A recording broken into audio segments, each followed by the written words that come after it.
улааж шаазгай үзүүлж байна.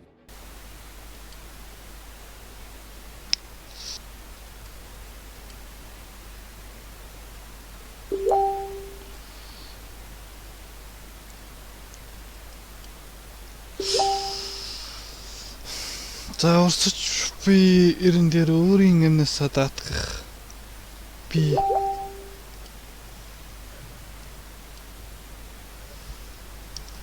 Би бүх зүйл сайхан багт хүчтэй өрсөлдөгчтэй тулдахыг хүсээгүй. Өөрийгөө бүрэн дайжилж байсан ч удаагүй. Гэхдээ одоо бол сэтгэлээр үнс надтай анхудаа маш хүчтэй өрсөлдөгч тулгарлаа. Би одоо л түүний мэдрэмжийг нарийн ойлгож байна. Мөн өдийг хүртэл бэлтгэл хийснэ. Миний битүүмжилсэн мэдрэмжүүдийг чи сэрээж өглөө. Бас гадагшаага гаргаж өгсөн. Одоо өчрхөө хүний өмнө зогсож байна. Би яг л энэ мөчийн төлөө олон аюултай тэмцэж ирсэн байна. Одоо л миний бүрэн хүч чадал гарч чадна гэдгийг би мэдж байна. Гэсэн. Энэ тэмдэг гараад ирсэн бөгөөд. Түүний тэмдэг гараад ирлээ ямар хүртээ юм бэ? Усны амьсгал дөрөвдүгээр хэлбэр гайхамшигт авлаа. Хүртээ юм хоёулаа маш хүртээ. Гэхдээ Акацагийн санаудад дагаад өөрийг нь урьж нэмэгдэж байна. Энэ тулаа үнэхээр удаа үргэлж байна. Хүмүүс ядрын шүтээ тэр үед ялагдсан гэсэн үг. Бидний эцсийн зорилго бол муцаад ингэ ялах. Хэрвээ бид Акацад одоо ялагдвал тамийн ясан дээр бичиж чадахгүй. Хурдхан шиг түүнийг буулгаж авахгүй бол би одоо л хурдлахгүй бол бусд нь ч гэсэн үхэн шүтээ тавьширч үз. Сандрахаа одоо бол сонин бодгоо болж үз. Яаж Акацаг эмзэг сул хэсэг рүү яг л соромжчд дайралт хийж чадж байгааг яаж сул талын мэдгийг зарж чадж байна вэ? Чи тулааны зүнс чамайг маш сайн өнгөлнө. Чи дээцэгтэй ойртно. Акацарингогийн сантад болж байхдаа тулааны зүнс гэж ярьж байсан. Тулааны сүнс гэж юу юм? Тулааны сүнсээр ямар нэгэн зүйл Акацаг мэдэрдэг гэж юу? Би түүнийг үнрээр мэдэрч чадахгүй. Энэ бол дайсны дөрж буй талыг харуулдаг. Энэ чамд гүйцэтгэж болдож байх тохиолдсон тийм ээ. Тэр үед үнэхээр гайхалтай чамайг араас чинь хүчтэй утгасан байх. Угаасаа миний мэдрэгчид дүрингийн үнэхээс сол ихэлтэй.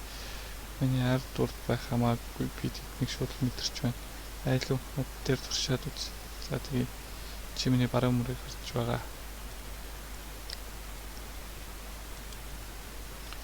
Би аллахын зүнсийг маш сайн мэдэрч хэлж чадна.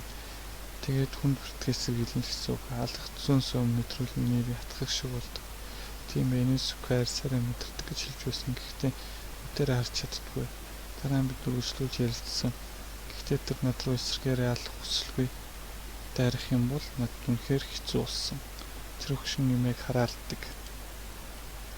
Би Старавашин мэдрэмээс үнэхээр их яадаг. Тэр намайг зүгээр сууж байхад л ард ирч гисэн будааны бөмбөг идэх гэсэн байж байдаг. Хөшин юм биш зүгээр юм ээ гэж дуудалтаа. Юу миний дайсан алах хүсэлгүй өнөдөө байвал би түүнийг мэдэрч чадахгүй алж чадахгүй гэсэн. Тэгэхээр юм энэ сүгээр ямар ч хор хөнөөлөгч болох бодлого байдаг болохоор энэ сүгээ мэдэрч чаддгүй байх тийм. Чөтгөр дээр ч гэсэн алах хүсэлгүй дайрах юм бол мэдэрч чадахгүй байх болов.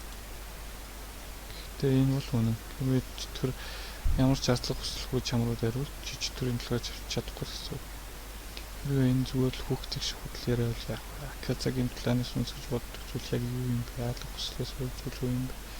Өрсөлдөгчийнхөө хөдөлгөөнийг тодорхойлох зүйл гэж юу? Бэлтгэлэх шаардлагатай хугацаа тохирно гэж юу? Энэ ижил зүйл байх. Би тэр зүйлийг үнрээр мэдэрч чадах болов. Дүүлэн чиний хажуугийн тал нээлттэй таньжироо тэр зохих нь.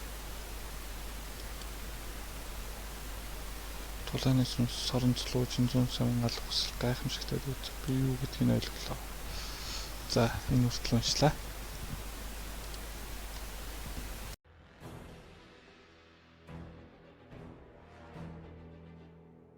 Та илүү их сонирхолтой мэдээлэл үзхийг хүсвэл манай сувгийг subscribe дарж дэмжээрэй.